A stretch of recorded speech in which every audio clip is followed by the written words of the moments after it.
freedom, man. That's what it's all about.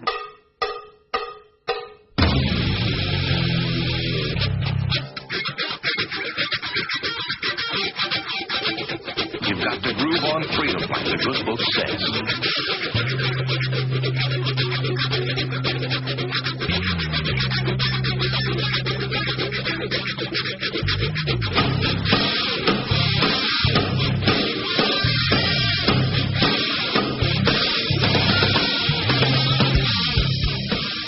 Welcome. You are listening to What on Earth is Happening. This show will discuss the topics of human consciousness, mind control, natural law, the occult, and all issues that affect the freedom of the people of Earth.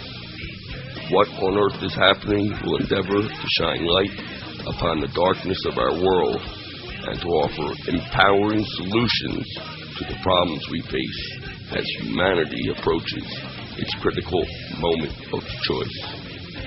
And now, here is your host, Mark Passio.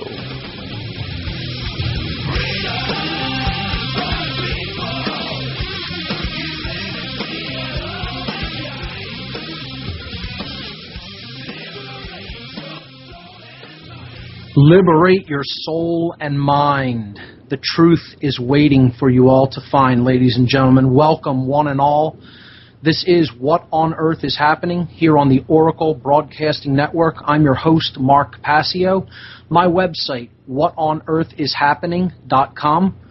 The network's website, of course, oraclebroadcasting.com. Today is Sunday, August 28th, 2011.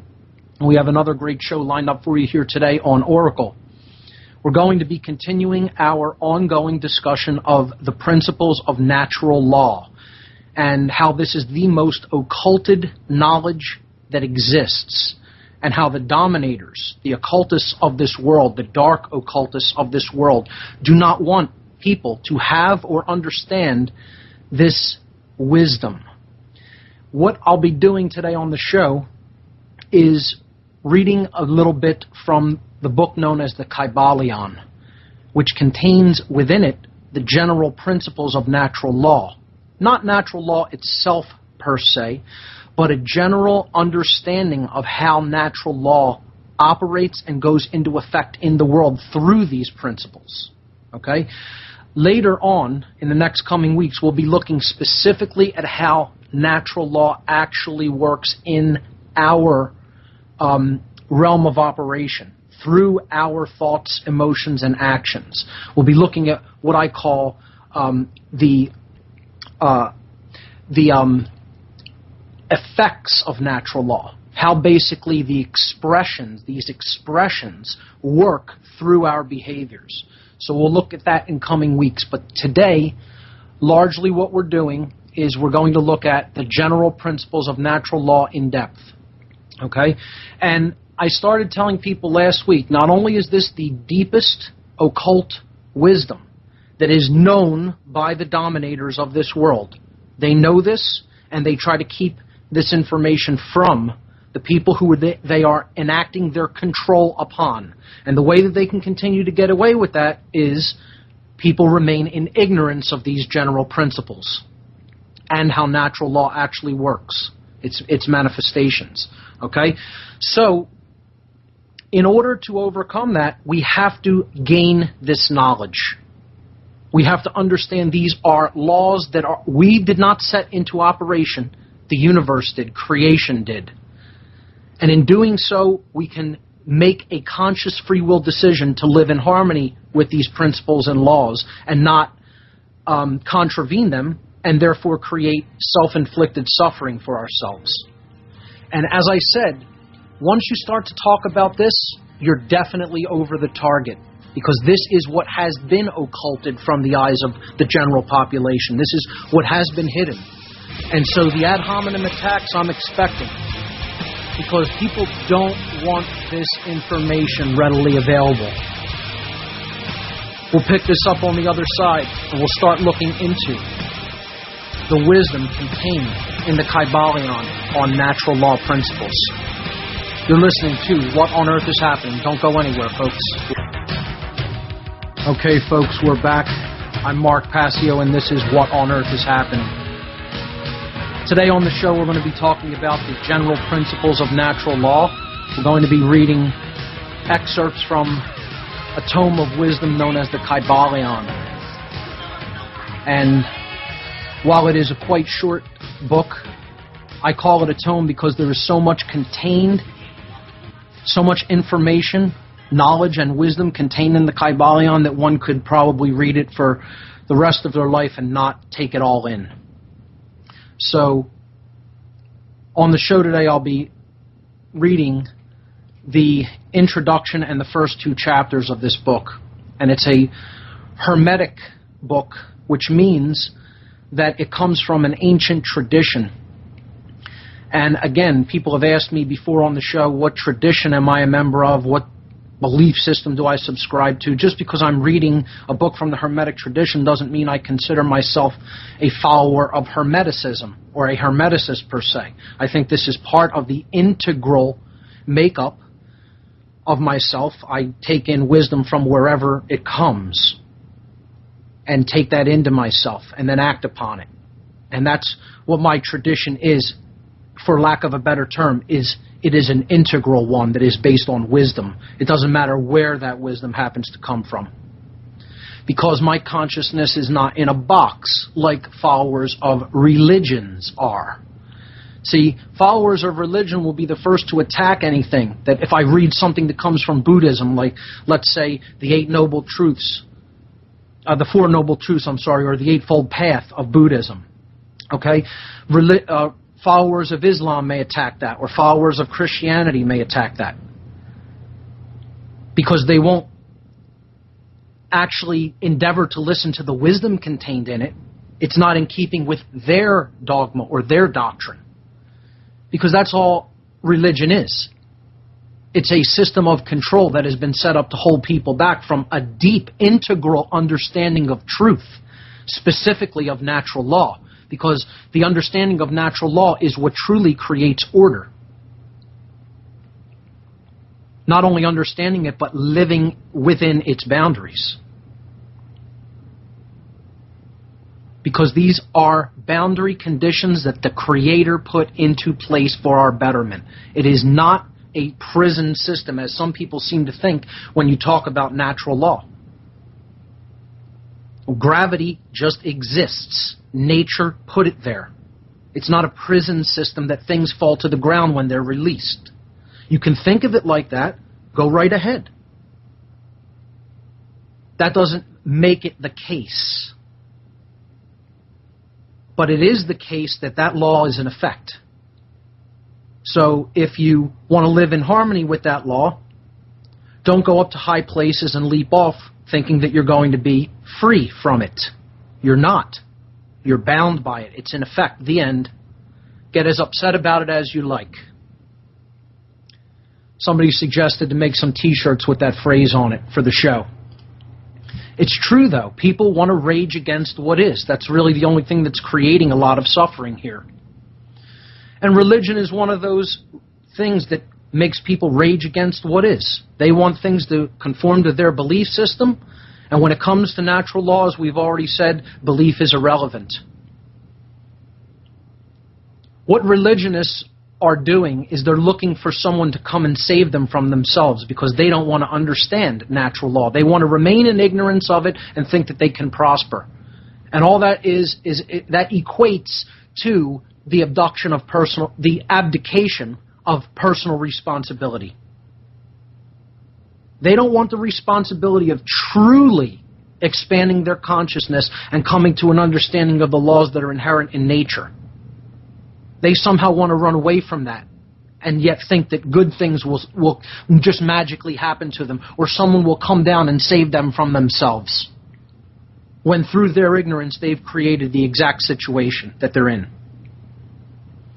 See, I started the entire subject on natural law as the first and most important solution. We're not looking at the deep problem anymore. See, because you could talk about that until you're blue in the face, and people will continue to want you to talk about that. They'll want you to continue to go on and on and on, describing the cage that you're in. Let me describe the bars, the material that they're made of, the floor. Oh, I can describe my cell so well. But when someone with a lot of wisdom comes along to try to hand them the key to their prison cell, the ignorant will slap it out of their hands like they're accosting them with a weapon, instead of attempting to graciously take it in their ignorance and in their darkness and say, maybe it is me that I need to improve. Maybe it is my understanding that I need to expand, my consciousness that I need to expand. And this is a key, this is a master key to do just that. No, they slap it out of the hand of the person who is attempting through love, through higher consciousness, to come and hand them the key to their own cell. And that's because the house slave loves it in their cage. They love it in their cage. They don't want to go anywhere. Because stepping outside of that little confine, that boundary of the mind, requires responsibility. And that's the last thing they want. It also requires maybe deep introspection and maybe even seeking knowledge. And that might require reading, God forbid. God forbid. So the ignorant always attempt to slap away the key right out of your hand that you're attempting to give them. And they'll come with ad hominem attacks. And guess what? That's okay. Let them.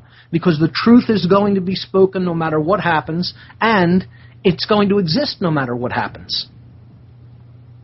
Nobody coming with ad hominem attacks to anyone attempting to convey truth is going to change truth. That's why they'll always ignore the issue and take this obfuscation method to try to derail the actual issue at hand and get people to focus on a person or an event. And they'll always say, oh, that doesn't come from my tradition, therefore it needs to be ignored. Limitation. That's what lack of consciousness is. That's what ignorance is. Refusing to look at what is right in front of us. And it's all based in the same thing, fear. Always based in fear. So let's start today looking at the principles of natural law in depth. And I'm going to start with the introduction to the book known as the Kybalion. Okay, and we'll continue this through breaks because it'll probably take a few segments to get through this material. So bear with me through the breaks.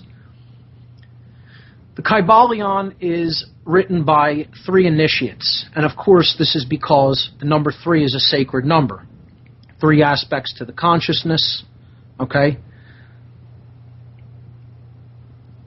There's always 3 involved in everything: thought, emotion, and action. Mother, father, child. Father, son, spirit, etc. The Trinity is a very crucial concept in all occultism. Okay? It represents thesis, meeting antithesis to create synthesis. We'll be right back after these messages, folks. Don't go anywhere.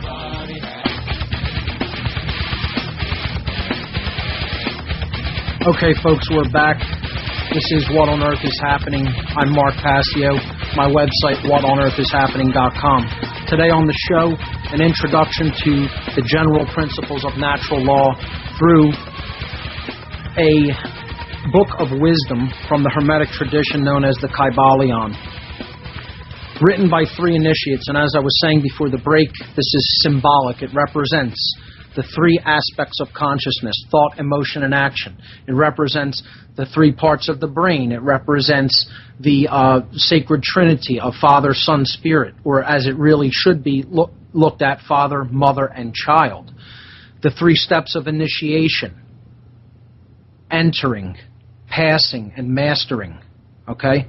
You can go on and on. 3 is a sacred number in just about every tradition out there, every tradition of wisdom out there. Also, 7 is a sacred number, the 7 chakras. Okay? You have 7 basic principles of natural law, etc. It's a sacred number in a lot of different traditions. So you put 3 and 7 together, you have the 10.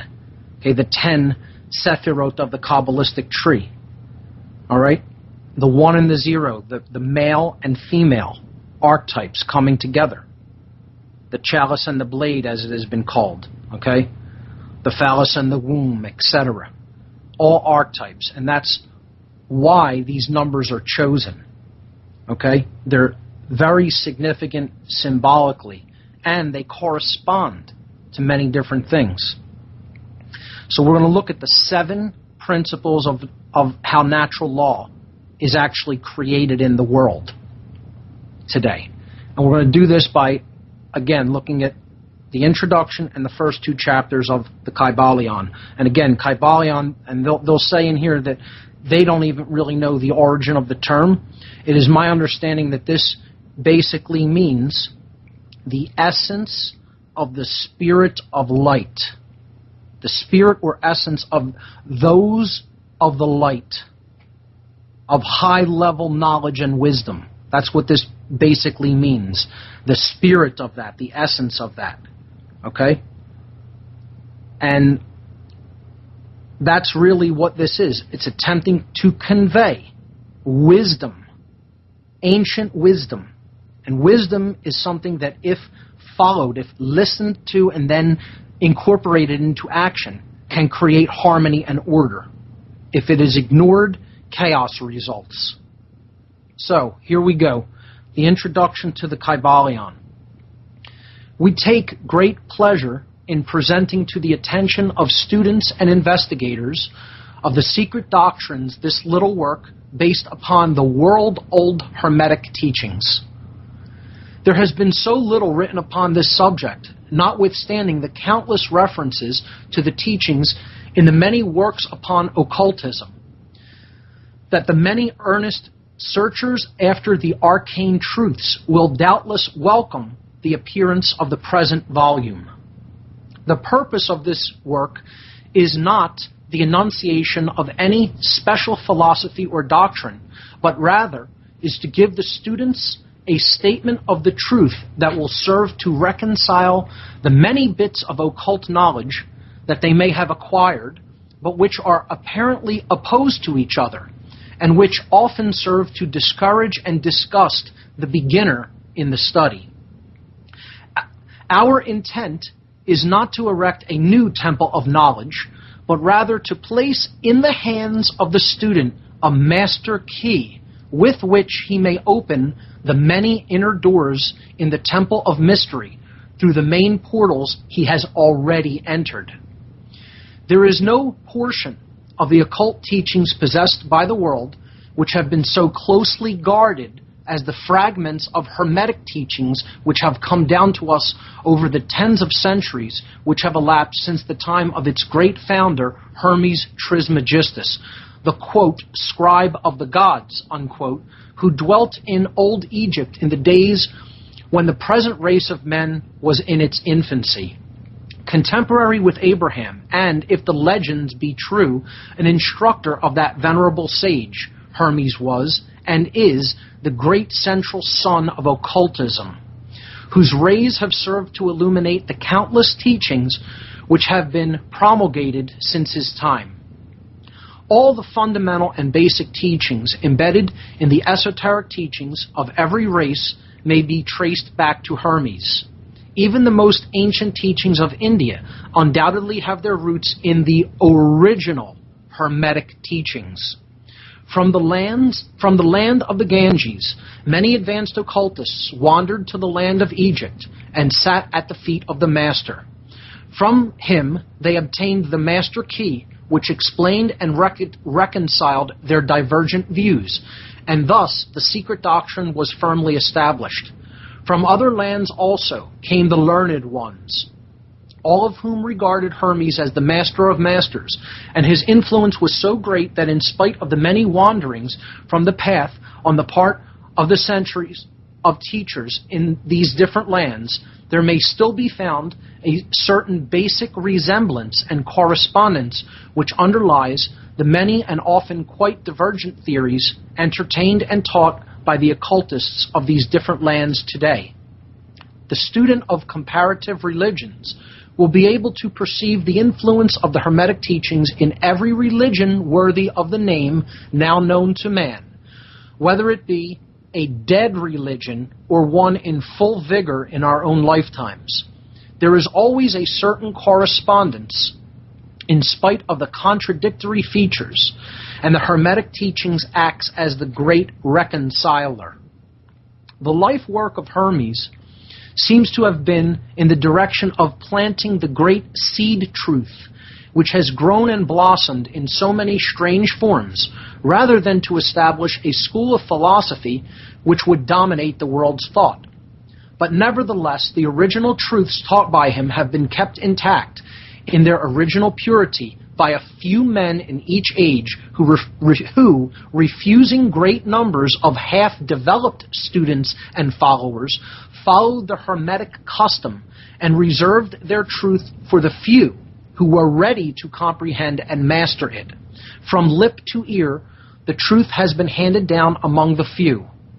There have always been a few initiates in each generation in the various lands of the earth who kept alive the sacred flame of the Hermetic teachings, and such have always been willing to use their lamps to relight the lesser lamps of the outside world when the light of truth grew dim and clouded by reason of neglect, and when the wicks became clogged with foreign matter. There were always a few to tend faithfully to the altar of truth, upon which was kept alight the perpetual lamp of wisdom. These men devoted their lives to the labor of love, which the poet has so well stated in his lines. "Oh, let not the flame die out. Cherished age after age in its dark cavern, in its holy temples cherished. Fed by the pure ministers of love, let not the flame die out." These men have never sought popular approval, nor numbers of followers. They are indifferent to these things, for they know how few there are in each generation who are ready for the truth, and who would recognize it if it were presented to them. They reserve the strong meat for men, while others furnish the milk for babes. They reserve their pearls of wisdom for the few elect who recognize their value and who wear them in their crowns, instead of casting them before the materialistic, vulgar swine who would trample them in the mud and mix them with their disgusting mental food. It's a good place to leave it for now. Think on that during the break. We'll be right back, folks. Don't go anywhere. You're listening to What on Earth is Happening.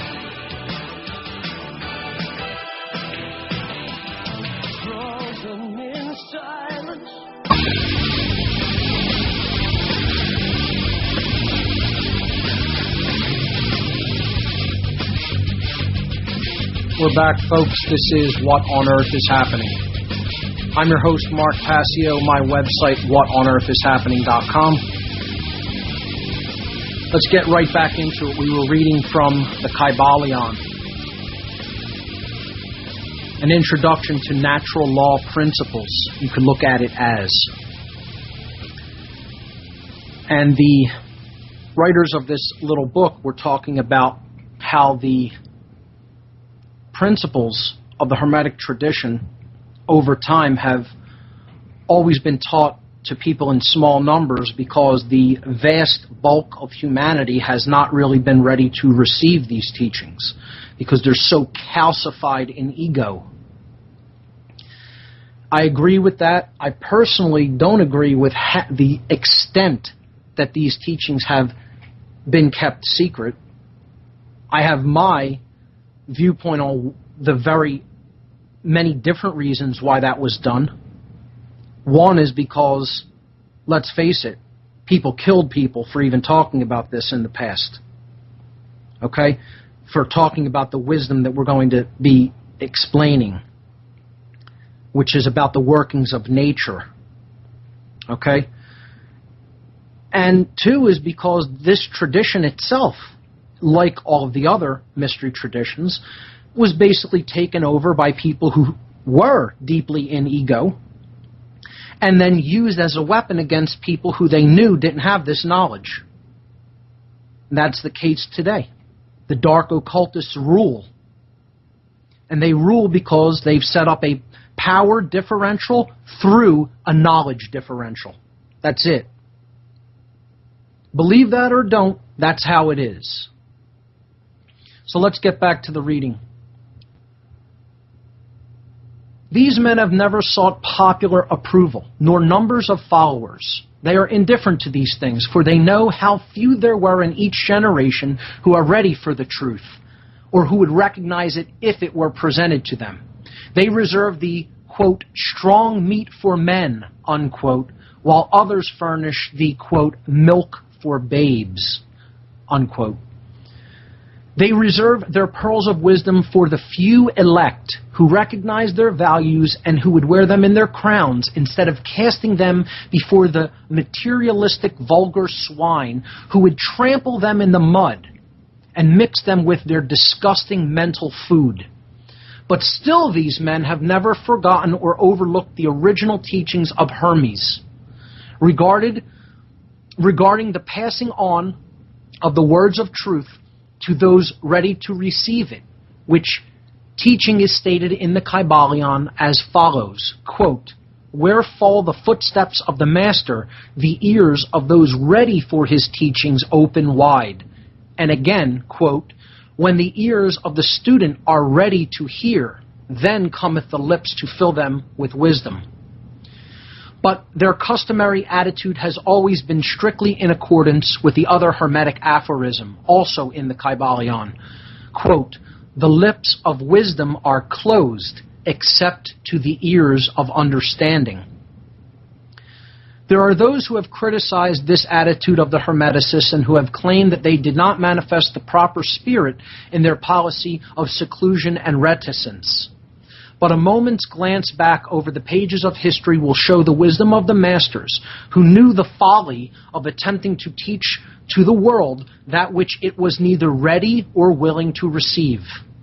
The Hermeticists have never sought to be martyrs and have instead sat silently aside with a pitying smile on their closed lips while the heathen raged noisily about them in their customary amusement of putting to death and torture the honest but misguided enthusiast who imagined that they could force upon a race of barbarians the truth capable of being understood only by the elect who had advanced along the path.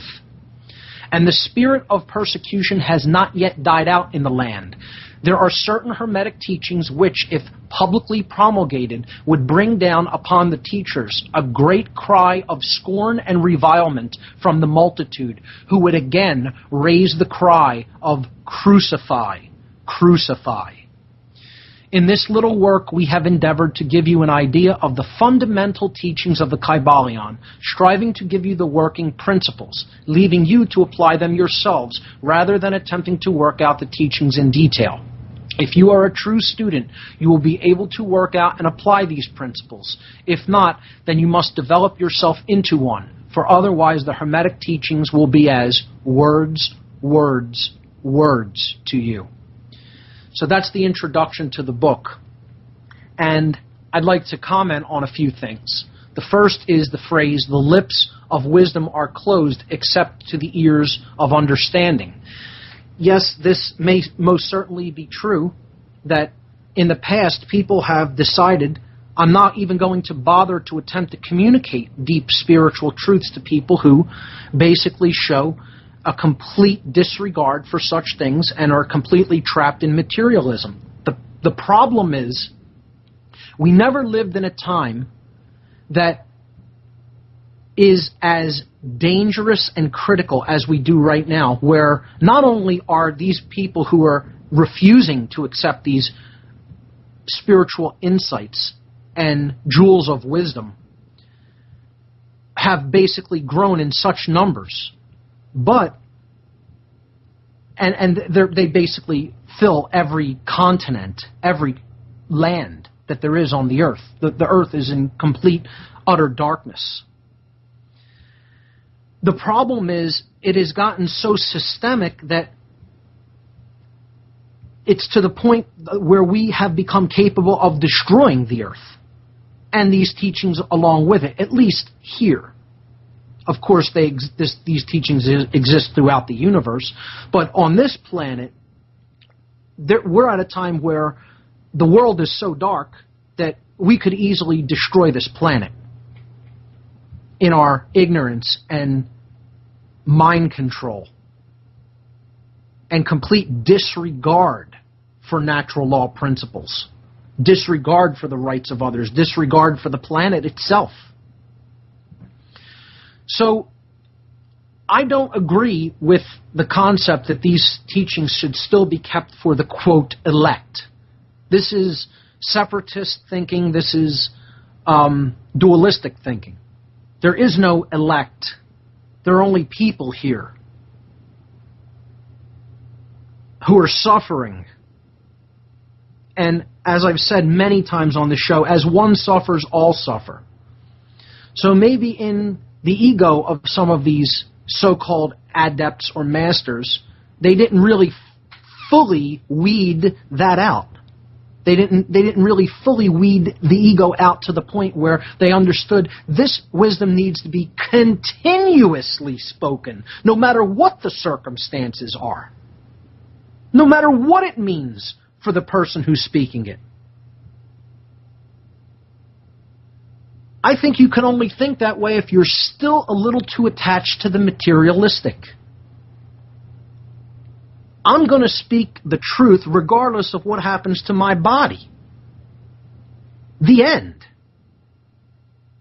Stop that. The idea is going to be out there. It's going to be seeded. That part I do agree with. This is planting the great seed truth. That's what this is.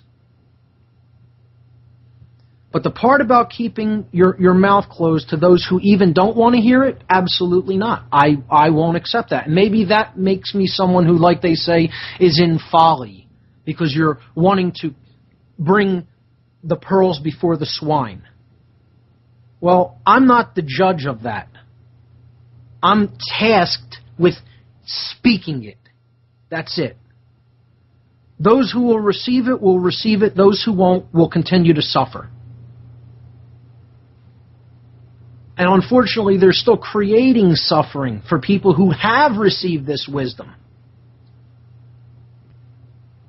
and want to see it propagated to the ends of the earth, because it's the only key that can get us out of the mess that we're in. It's the only key for the locks on all these doors, symbolically, that we've put in place. We've erected our own cage. We've put all the walls up, we've put all the doors up, all the bars up, and we've padlocked it and shut ourselves inside. And then we're going to pray to the gods to come and save us, that we've invented. And that not even we've invented, that dark occultists have invented to keep us from actually doing something to break out of our own self-inflicted prison cells.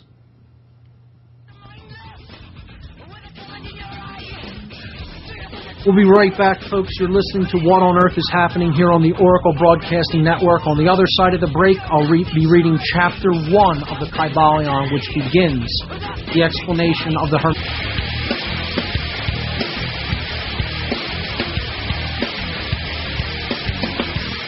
Okay, we're back on What on Earth is Happening. I'm your host, Mark Passio.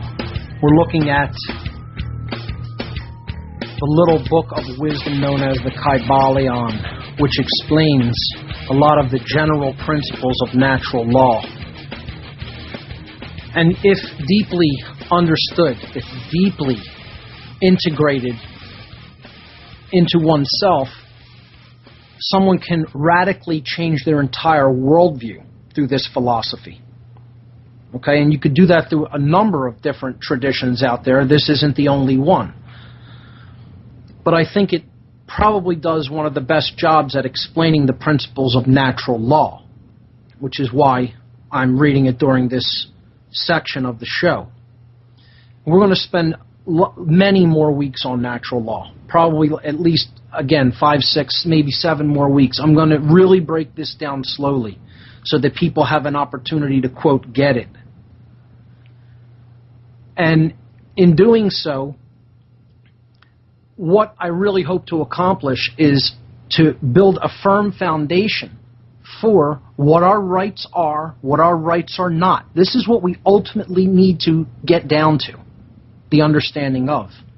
Because all of the things that are going on the earth come down to that basic principle. People, in general, do not know what behaviors under natural law they can take which lead to order versus what behaviors they take which, through their contradiction to natural law, lead to chaos. That's it. That's why we're creating so much chaos here, folks. We don't understand what our rights are. We don't understand the difference between right and wrong. That's as sad as that is. That's the actual reality that we are living in. So let's move on to chapter 1 of the Kybalion, which begins the explanation of the Hermetic philosophy. Okay? Here we go. Quote, "The lips of wisdom are closed except to the ears of understanding." Unquote. From old Egypt have come the fundamental esoteric and occult teachings which have so strongly influenced the philosophies of all races, nations, and peoples for several thousand years. Egypt, the home of the pyramids and Sphinx, was the birthplace of the hidden wisdom and mystic teachings. From her secret doctrine all nations have borrowed. India, Persia, Chaldea, Media, China, Japan, Assyria, ancient Greece and Rome, and other ancient countries partook liberally at the feast of knowledge which the hierophants and masters of the land of Isis so freely provided for those who came prepared to partake of the great store of mystic and occult lore which the masterminds of that ancient land had gathered together. In ancient Egypt dwelt the great adepts and masters who have never been surpassed and who seldom have been equaled during the centuries that have taken their processional flight since the days of the great Hermes. In Egypt was located the great lodge of lodges of the mystics. At the doors of her temples entered the neophytes, who afterward, as hierophants, adepts, and masters, traveled to the four corners of the earth, carrying with them the precious knowledge which they were ready, anxious, and willing to pass on to those who were ready to receive the same. All students of the occult recognize the debt that they owe to these venerable masters of that ancient land. But among these great masters of ancient Egypt, there once dwelt one of whom masters hailed as the, quote, master of masters. This man, if, quote, man indeed he was, dwelt in Egypt in the earliest days. He was known as Hermes Trismegistus. And I'm breaking in here for a moment, folks. Trismegistus simply means thrice great, or great times 3. Again, there's that magic number of 3 again.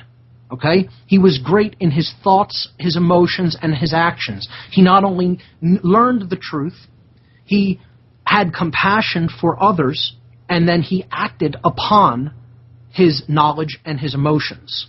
So he wasn't in contradiction.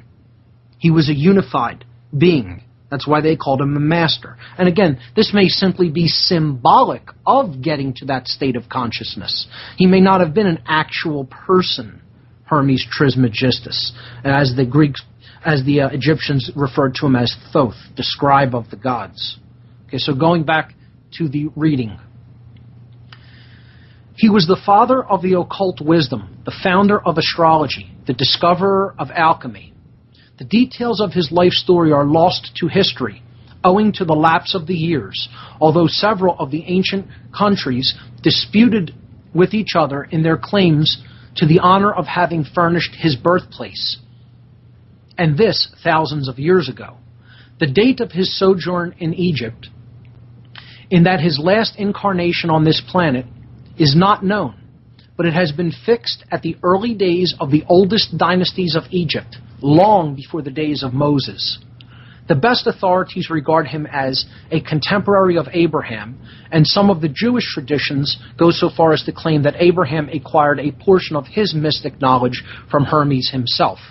As the years rolled by after his passing from this plane of life, tradition recording that he lived 300 years in the flesh, the Egyptians deified Hermes, and made him one of their gods under the name of Thoth.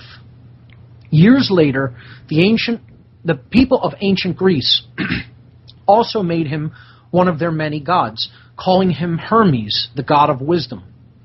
The Egyptians revered his memory for many centuries, yes, tens of centuries, calling him, quote, the scribe of the gods, and bestowing upon him distinctively his title Trismegistus, which means the thrice great, the great great, or the greatest great, etc. In all the ancient lands, the name of Hermes Trismegistus was revered, the name being synonymous with the, quote, fount of wisdom. Even to this day, we use the term hermetic in the sense of secret, sealed, so that nothing can escape, etc.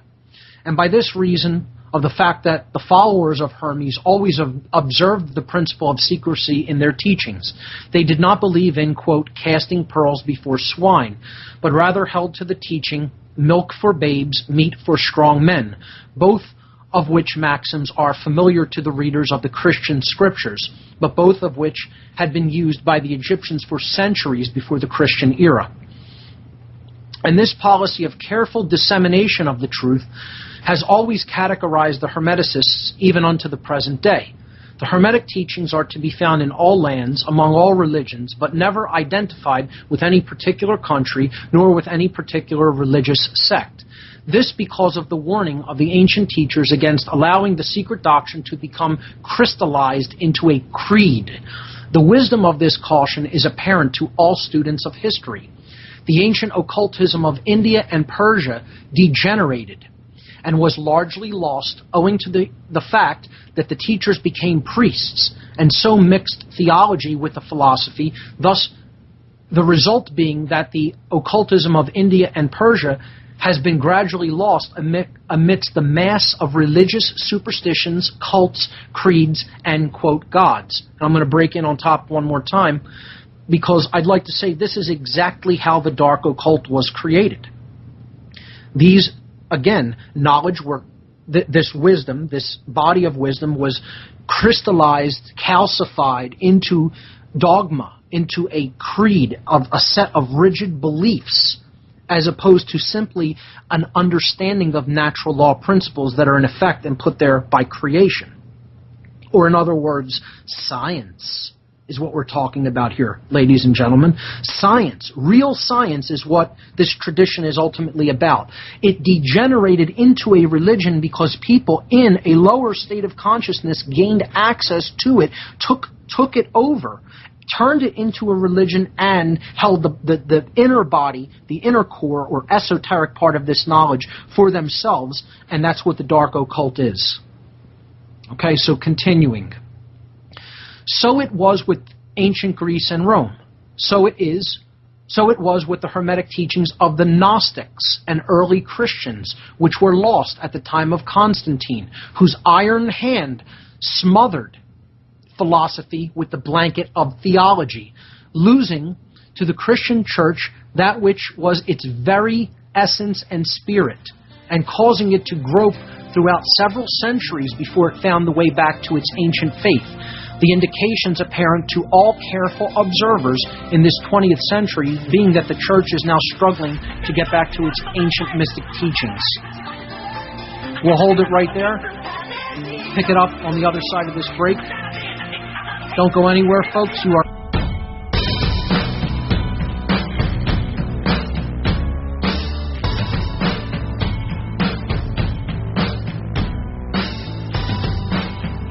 We're back, folks. This is What on Earth is Happening. I'm Mark Passio, my website, whatonearthishappening.com. We're talking about the general principles of natural law on the show today, and we're reading from the Kybalion, a book of Hermetic wisdom passed down through the generations, and basically containing in it a fairly deep conveyance of the principles of natural law. And reading from the first chapter, it's talking about the degeneration of this body of knowledge into religion. Okay? when it became calcified and when people were looking to basically set it up as a mechanism of control so that they can prosper at the expense of other people, keep them in the dark, get them to subscribe to a rigid set of beliefs. And that's exactly how some of this knowledge has been used. This is the knowledge that the dark occultists have that they're using against other people, and that doesn't mean we should not learn it, study it, recognize the truth in it, and then put that into practice in the right way, meaning according to natural law principles, according to our rights, not toward the usurpation of the rights of people on this planet like it has been being used. And regarding this, most people will fall into the mind control methodologies of, well, that's occult, and that's evil.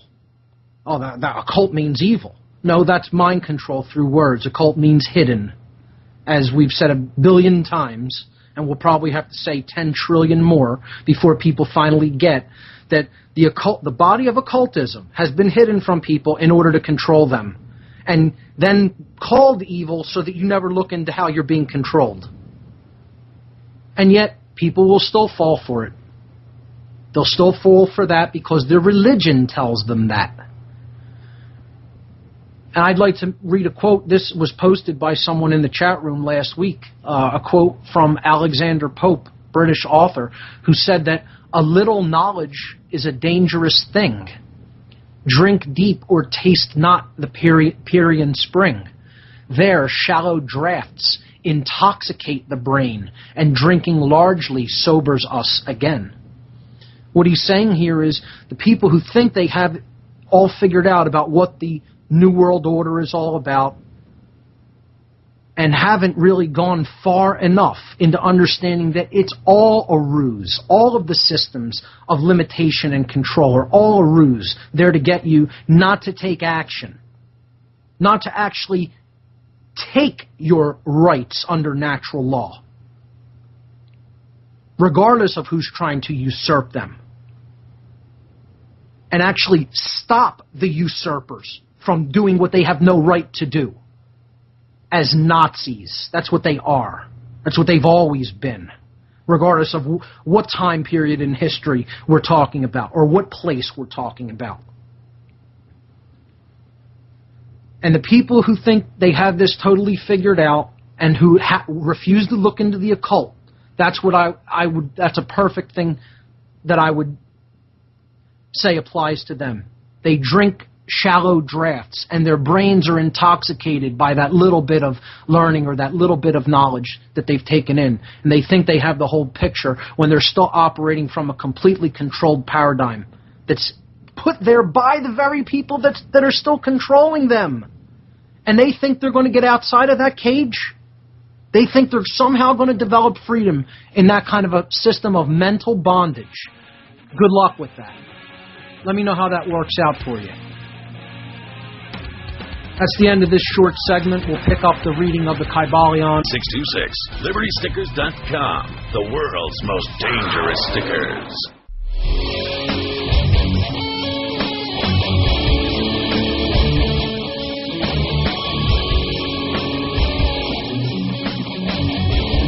Okay, folks, we're back on What on Earth is Happening. Continuing with our reading from the Kybalion, we were talking about how this ancient body of knowledge had degenerated into religion and how that ultimately became dark occult. So I'm going to pick it up. Here we go. But there were always a few faithful souls who kept alive the flame, tending it carefully and not allowing its light to become extinguished. And thanks to these staunch hearts and fearless minds, we have the truth still with us. But it is not found in books to any great extent. It has been passed along from master to student, from initiate to hierophant, from lip to ear. When it was written down at all, its meaning was veiled in terms of alchemy and astrology, so that only those possessing the key could read it aright. This was made necessary in order to avoid the persecution of the theologians of the Middle Ages who fought the secret doctrine with fire and sword, stake, gibbet, and cross. Even to this day, there will be found but few reliable books on Hermetic philosophy, although there are countless references to it in many books written on various phases of occultism. And yet the Hermetic philosophy is the only master key which will open all the doors of the occult teachings. In the early days, there was a compilation of certain basic Hermetic doctrines passed on from teacher to student, which was known as the Kybalion, the exact significance and meaning of the term having been lost for several centuries. This teaching, however, is known to many to whom it has descended from mouth to ear on and on throughout the centuries. Its precepts have never been written down or printed so far as we know. It was merely a collection of maxims, axioms, and precepts which were non-understandable to outsiders, but which were readily understood by students after the axioms, maxims, and precepts had been explained and exemplified by the Hermetic initiates to their neophytes. These teachings really constituted the basic principles of the art of Hermetic alchemy, which, contrary to the general belief, dealt in the mastery of mental forces rather than material elements, the transmutation of one kind of mental vibrations into others, instead of the changing of one kind of metal into another. The legend of the philosopher's stone, which could turn base metals into gold, was an allegory relating to Hermetic philosophy, readily understood by all students of true Hermeticism.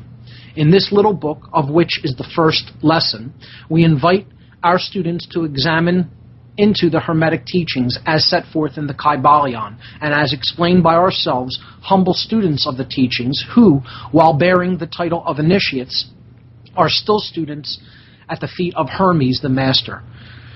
We herein give you many of the maxims, axioms, and precepts of the Kybalion, accompanied by explanations and illustrations which we deem likely to render the teachings more easily comprehended by the modern student, particularly as the original text is purposely veiled in obscure terms. The original maxims, axioms, and precepts of the Kybalion are printed herein in quotation marks, the proper credit being given. Our own work is printed in the regular way in the body of the work. We trust that the many students to whom we now offer this little work will derive as much benefit from the study of its pages as have the many who have gone on before, treading the same path to mastery throughout the centuries that have passed since the time of Hermes Trismegistus, the master of masters, the great. In the words of the Kybalion, quote, where fall the footsteps of the master, the ears of those ready for his teachings open wide. The Kybalion. And quote, when the ears of the student are ready to hear, then cometh the lips to fill them with wisdom. End quote. The Kybalion. So that, according to the teachings, the passage of this book to those ready for the instruction will attract the attention of such as are prepared to receive the teaching.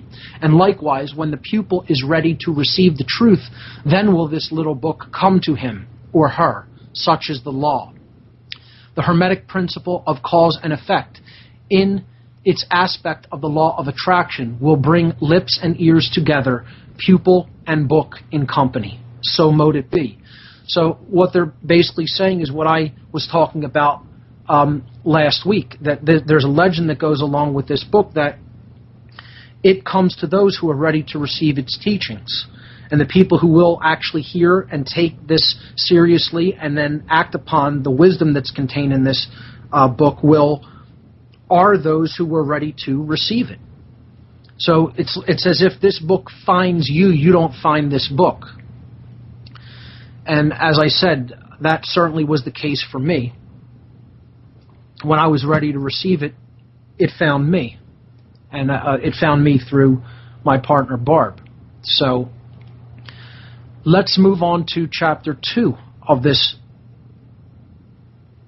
deep piece of wisdom about natural law, in which the natural law principles are going to be outlined and then explained in short. And then I'll comment upon those explanations.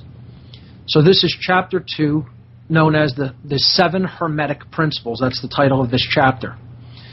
Quote, "The principles of truth are 7. He who knows these, understandably, possesses the magic key before whose touch all the doors of the temple fly open." End quote. The Kybalion. The 7 Hermetic principles upon which the entire Hermetic philosophy is based are as follows. 1. The principle of mentalism. 2. The principle of correspondence. 3. The principle of vibration. 4. The principle of polarity. 5. The principle of rhythm. 6. The principle of cause and effect. 7. The principle of gender. These 7 principles will be discussed and explained as we proceed with these lessons. A short explanation of each, however, may as well be given at this point. So now they're going to begin the short explanations, and I'll pause after each one to comment upon each one. 1. The principle of mentalism. Quote, "The all is mind. The universe is mental." End quote. This principle embodies the truth that, quote, "all is mind," unquote. It explains that the all, which is the substantial reality underlying all the outward manifestations and appearances which we know under the terms of the material universe, the phenomena of life, matter, energy, and in short, all that is apparent to our material senses, is spirit, which in itself is unknowable and undefinable, but which may be considered and thought of as a universal, infinite, living mind. It's a good place to pause and ponder those words.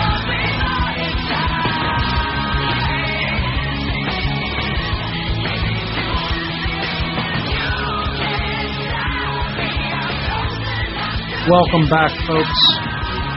We were looking at the first general principle of natural law, the principle of mentalism. I'm going to go back to the reading in the Kybalion that explains this principle.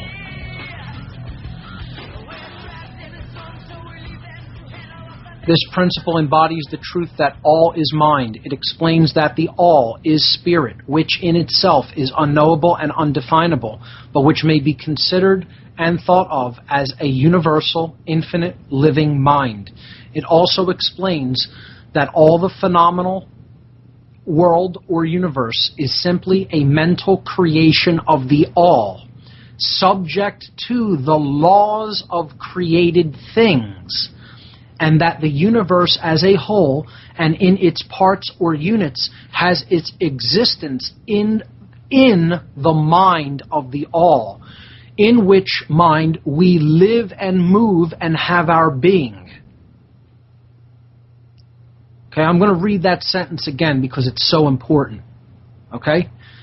It also explains that all the phenomenal world or universe is simply a mental creation of the all, subject to the laws of created things, and that the universe as a whole and in its parts or units has its existence in the mind of the all, in which mind we live and move and have our being.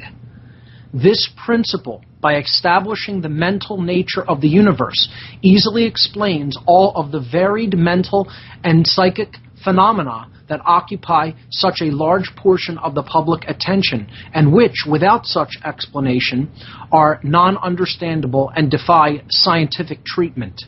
An understanding of this great Hermetic principle of mentalism enables the individual to readily grasp the laws of the mental universe and to apply the same to his well-being and advancement. The Hermetic student is enabled to apply intelligently the great mental laws instead of using them in a haphazard manner. With the master key in his possession, the student may unlock the many doors of the mental and psychic temple of knowledge and enter the same freely and intelligently. This principle explains the true nature of energy, power, and matter, and why and how all these are subordinate to the mastery of mind. This is why we've gone through so much trouble explaining mind control, folks, because all of the external manifestations are ultimately created in the mind. And if the mind is controlled, what is created will be controlled by those who have the knowledge on how to control the mind. That's why I just spent a year and a half talking about mind control. Okay? Back to the reading. As a matter of fact, let me read that sentence again, because it's so important. With the master key in his possession, the student may unlock the many doors of the mental and psychic temple of knowledge and enter the same freely and intelligently. The principle of mentalism explains the true nature of energy, power, and matter, and why and how all of these are subordinate to the mastery of mind. One of the old Hermetic masters wrote long decades ago, "He who grasps the truth of the mental nature of the universe is well advanced on the path to mastery."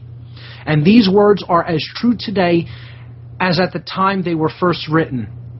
Without this master key, mastery is impossible, and the student knocks in vain at the many doors of the temple.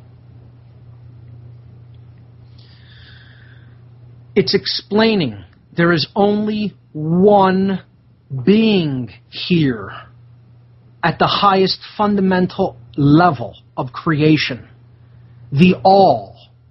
Call it God, whatever you want to call it. We exist within this spiritual construct. And this spiritual construct gives rise to what we call matter through vibration, which we're going to get to in a few moments. We think that everything is separate. This goes to the fundamental basic worldview that we hold. Is everything completely separate from everything else, which leads to materialism, which leads to us versus them mentality? Which leads to the non-understanding that as we're doing to someone else, we're doing to us. Because there is no separation at the highest level. This is one being having an experience. That's why it's called a universe. One being experiencing something, a change, a great change. From versare in Latin, meaning to change. And yeah, I understand it means to turn, but that doesn't mean like physical turning. It means turning into something else. Changing, like the seasons turn. One change, the universe, the all, a spiritual construct that exists in mind. This is the mind of God. Call it whatever you want. Again, that force, what that force is, you're not going to know as a monad, an individual unit of consciousness. The all knows that.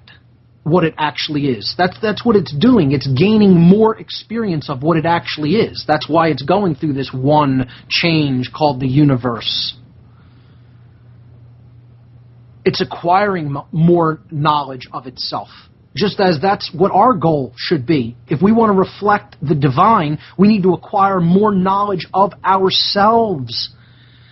Because we're going so far away from the source, the actual true divine mind, we're descending deeper and deeper into materialism, barbarism, and real chaos as a people, as a species, because we think we know it all, because we know so many things that we think we know about science. We have all this knowledge, quote unquote, and very little wisdom. Meaning how to actually apply that knowledge to create something that we really want to create for ourselves, that truly serves us and doesn't act as a detriment to our evolutionary progress in consciousness. Because consciousness is often left out of this equation altogether. Oh, it's all about more knowledge of the physical, but never more knowledge of the mental realm, of the psychological realm, of the emotional realm. No, we want to run away from that. We don't want to really look at that in ourselves. And we certainly don't want to understand that we're always all connected to that infinite source in a one-to-one connection that doesn't require priests or intercessors or intermediaries of any kind. No, because we want to look at, we want something to come and rescue us and save us from ourselves. Not to actually do any real work in transforming our own consciousness on our own to get up to a higher level of understanding. God forbid that. Because that's called real work. That's called really looking at oneself. And humanity wants nothing to do with that as a species. They want license. They want license to ignore that work, which is license to just completely abdicate personal responsibility. And until we consciously decide to change that, don't expect the external reality to change, because it's not changing a bit until we change the internal world of mind. Deeply understand that, folks. And trying to rage against that isn't going to make it any better. Learn these principles, know them well, know how they operate, know how our living in harmony with them and understanding them deeply leads to order, true order. Download a copy of Gardening in a Failed Economy from distributedliving.net.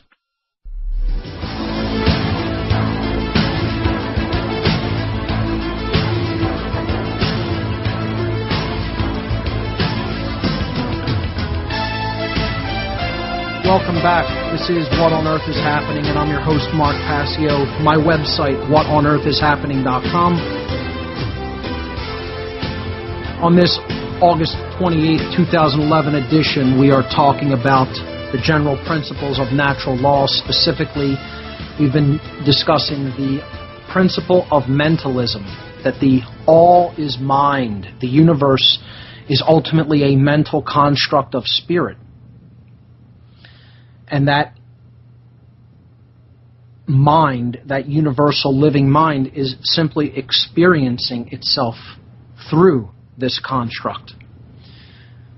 The deep understanding of this principle can go a long way toward breaking down a calcified materialist worldview if it is deeply, deeply contemplated upon. Not just reading words. It's what the warning in the beginning of the book is about. If you're not willing to really do work with this material to integrate it, it's all just words. Okay? That's why this principle is so important, first and foremost. Secondarily, it is important because we need to understand that we, through what we are taking into our minds and then acting upon, are creating the circumstances of our experience here. And that's great news. Nothing external is doing this to us. We are doing this to us. It's our choice. We want this to change. We have to get enough people to the point of knowledge and understanding to say, I do know how this works, how these principles work. I do know that this is our own creation and that we can make it into whatever we want, and then do that. That's called wisdom, acting upon what you already know and understand. And if you're, at the point where, this means that nothing can be known and there is no such thing as knowledge, again, good luck with that solipsism, because that's the biggest lie and it's the biggest path to mind control. And I already explained to you through the religion of the dominators, Satanism and dark Luciferianism, this is actually one of their sins and one of the things that they want to get you to accept above all else. That nothing can be known. Well, the people who don't know anything will never say no to anything. Think about that. Okay, these words don't sound the same for no reason. For you to actually use the word no, you need to know something. Not think it or believe it or have heard about it somewhere. You need to know it in your being, in the core of your being, that it's truth. And there is such a thing as truth, and it does exist, and it is knowable, and it can be integrated and be made a part of us. We are a part of it. We're not ever really separate from it. It's just we think we are. Just like we think we're a separate thing in creation. When we're all integrated in it, we live in it. Not there's a creator and a creation. It's all one thing. How could the creator be someplace else besides within the creation? That would mean he's not it. That force is not someplace. He, she, it. It doesn't exist someplace, which it wouldn't be possible. And people even make the argument, oh, it's possible. God can do anything. It's all. It's the all. Everything, that means. Well, the one thing it can't do is get outside of the all, because it is the all. This is simple logic can tell you this, even if you're not thinking about it from a right brain perspective. You want it from a left brain perspective, excuse me. But you want to see it from a right brain perspective? Take a huge hit of DMT. You'll see it from the right brain perspective real fast, how this is all one thing, and how you're in it, not a separate part of it. You know, people should approach that with reverence as well, but they don't think it's a toy. We'll get to that as one of our, practical methodologies for getting outside of a deeply imbalanced consciousness, entheogens in a very conscious context, much later in our solutions. That's one of the later solutions in the 10 solutions that I generally propose. This outline in natural law is the master solution. It encompasses all of the other ones, because if you don't enact the other grassroots solutions in a deep understanding of natural law, they're all in vain. We're going to talk about methodologies for knowing things, which have been hidden as well, which is the trivium method. And again, the trivium and quadrivium together form 7. There's that mystical number again, just like 7 principles of creation, 7 chakras, 7 days of creation, etc. There's a reason these numbers exist. You have your methods, and then you have your quantifying means. The trivium and the quadrivium. So let's go back to looking at the principles outlined in the Kybalion. We talked about the importance of the principle of mentalism, which is where we left off last week. Let's look at the principle of correspondence now, which is principle number 2. And I'm going to go back to the reading in the Kybalion now. Here we go. Quote, as above, so below. As below, so above. End quote. This principle embodies the truth that there is always a correspondence between the laws and phenomena of the various planes of being and life. The old Hermetic axiom ran in these words, quote, as above, so below. As below, so above. End quote. And the grasping of this principle gives one the means of solving many a dark paradox and hidden secret of nature. There are planes beyond our knowing, but when we apply the principle of correspondence to them, we are able to understand much that would otherwise be unknowable to us. This principle is of universal application and manifestation on the various planes of the material, mental, and spiritual universe. It is a universal law. The ancient Hermeticists considered this principle as one of the most important mental instruments by which man was able to pry aside the obstacles which hid from view the unknown. Its use even tore aside the veil of Isis to the extent that a glimpse of the face of the goddess might be caught. Just as a knowledge of the principles of geometry enables man to measure distant suns and their movements, while seated in his observatory, so a knowledge of the principle of correspondence enables man to reason intelligently from the known to the unknown. Studying the monad, he understands the archangel. Think about it, folks. The more we understand about the internal world, the more we will understand about why what has been created in the external world is the way that it is. The universe is self-similar across all scales. It is consistent with itself across all scales and planes of being. And why would it be otherwise? Nature exists in perfect order. Only the product of disease would create the level of imbalance and disorder that we have created here on this planet. And this is what the fall of man is all about. Coming out of harmony with the natural law principles and the true understanding of mind and all, and then through fear, abandoning that understanding, abandoning those principles. And through that fear, creating chaos here. Part of getting back to a truly ordered society involves the understanding that that which is within is like to that which is without. This is another way of stating the principle of correspondence.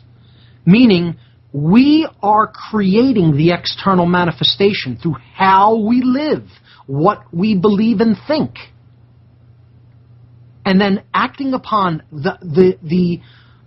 what's already in our mental and psychological makeup, then acting upon that in the physical reality in which we operate. It can be really said very simply. I said this once to someone who responded. I'll tell you what his response was after I tell you what I said to him. This is somebody who I was trying to explain to him that we are creating the reality all around us. That no one else is doing this to us. And that as we think and feel internally and then act, that's the kind of world we're going to get. It's real simple. I said to him, people create the world here. And his response was, I have no idea what you... Live Free or Die Radio with Lee Rogers, the most dangerous talk show in America. Weekdays at 9 p.m. Central on Oracle Broadcasting.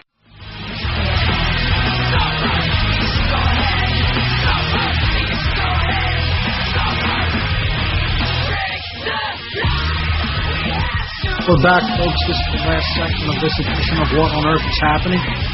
I'm your host, Mark Passio, my website, whatonearthishappening.com. Today we've been talking about the general principles of natural law. We've already gotten through two of them. Perhaps I'll endeavor in this last segment to get through the third, and then we'll pick it up next week with principles 4 through 7. But I want to make a statement about principle number 2, 1 and 2 really, the principle of mentalism and correspondence, which we've covered so far. How great does it feel to know that our reality is simply a construct in which, if we only endeavor to understand the laws which have basically made that construct, and that we exist within, we can have whatever we want, whatever we wish to have. We can make of this place whatever the most wildest imaginings of our mind can endeavor to envision. That is actually phenomenal news. We can make a paradise of this place. Not in ignorance, though. Certainly not in ignorance of ourselves and the laws of nature. Not going to happen. But how great is it to know that that's how this place is constructed? That it's not going to say no to us no matter what we want to create. Now, conversely, how sad is it to realize this is what we've made with what we've been given? Because we have rejected our responsibilities as stewards of this planet and as stewards of each other, as our own caretakers. And we want somebody else to come in and take care of us. We don't want to take care. We don't want to have care in our hands and actually have to use that in a responsible way, we want to give it to someone else. See, because care is that inner child. That's why they cremate care at Bohemian Grove as the child. They want people to continue to sacrifice their personal responsibility. They don't want you to have care, to take care. They want to kill care. And unfortunately, the rejection of these principles exactly represents that. Murdering the child within us. Murdering true care. Because that's the ultimate generative principle that binds all of the other principles of natural law. They are all encompassed within the generative principle. That's why when you see the seed of life pattern, or what is known as the Genesis pattern, okay, there are 7 circles within it, and then it is contained within the all-encompassing one circle, the 8th circle. Again, 8 representing infinity, or something that is hermetically sealed. That's the generative principle, the principle of creation. All of these laws, all of these principles have to do with how we are creating our reality. That's what this entire show is all about. It's what I said on day 1, what this show would be about. Explaining the causal principles, the causal factors that underlie why we're experiencing what we're experiencing. Or in other words, how we're creating exactly what we're getting. It's good news, folks. Regarding the principle of correspondence, let's see if I can remember this quote from the New Testament. Jesus is, or maybe it's not, I don't think it's from the New Testament, it's from one of the Gnostic Gospels, I believe. I think it's from the Gospel of Thomas. He says, if you bring forth that which is within you, that which is within you will save you. But if you do not bring forth that which is within you, that which you do not bring forth will destroy you. This is a perfect reflection of the principle of correspondence. That which is within is like to that which is without. If we go within, understand that we're the ones creating this situation, we can rearrange it and make of it whatever we want. A paradise for ourselves if we choose. Yet people want to stay calcified in this old way of seeing the world, seeing each other, and being in this reality, and therefore continue to create suffering for themselves. And that's the definition of insanity. And I, quite frankly, don't really understand it, and I'm quite frankly tired of it. Of being subject to these people's ignorance, because that's what it is. The ignorant of this world are holding hostage the people that do understand these principles of creation. This is a hostage situation, folks. Consciousness is trying to evolve here, and it's being held back against its will, against its wishes. And that's wrong. That's wrong. That's called taking something that you're not allowed to take. The freedom of a being, of a consciousness to move forward and not have to deal with the crap that we've created here as a species. All because we don't want personal responsibility. That's why religion exists, ladies and gentlemen. People want to still put things in a box and say, oh, if this person's reading something from this tradition, that makes it automatically evil, and distrust, I don't want to trust that person, or this is, people shouldn't be listening to this. Never actually wanting to hear any of the wisdom that's contained in it about why the world is the way that it is. So they can step back and say, oh, that's not my problem, that's not my doing, that's exactly your doing. Exactly. The people that don't want to understand how these principles work are the people who are making this world the way it is. Get over it. That's how it works, folks. So let's look at principle number 3, and then we'll wrap it up there if we get through it, and we'll continue with the next 4 next week. Principle number 3. from the Kybalion is known as the principle of vibration. Nothing rests. Everything moves. Everything vibrates. This principle embodies the truth that everything is in motion. Everything vibrates. Nothing is at rest. Facts which modern science endorses and which each new scientific discovery tends to verify. And yet, this Hermetic principle was enunciated thousands of years ago by the masters of ancient Egypt. This principle explains that the differences between different manifestations of matter, energy, mind, and even spirit result largely from varying rates of vibration. From the all, which is pure spirit, down to the grossest form of matter, all is in vibration. The higher the vibration, the higher the position in the scale. The vibration of spirit is at such an infinite rate of intensity and rapidity that it is practically at rest, just as a rapidly moving wheel seems to be motionless. And at the other side, and at the other end of the scale, there are gross forms of matter whose vibration are so low as to seem at rest. Between these poles, there are millions upon millions of varying degrees of vibration. From corpuscle and electron, atom and molecule, to worlds and universes, everything is in vibratory motion. This is also true on the planes of energy and force, which are but varying degrees of vibration, and also on the mental planes, whose states depend upon vibrations, and even onto the spiritual planes. An understanding of this principle with the appropriate formulas enables Hermetic students to control their own mental vibrations as well as those of others.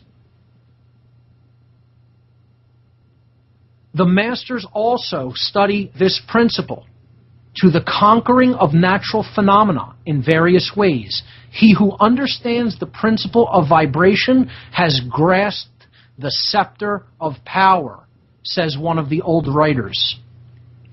If you understand this principle, and it has been knowledge, you've taken the knowledge in, but have not converted it into wisdom, and then you're using it as a weapon, that's exactly how the dark occultists accomplish what they do on this planet.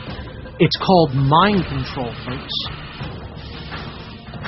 If you understand these principles, and yet you're at a low level of consciousness, knowledge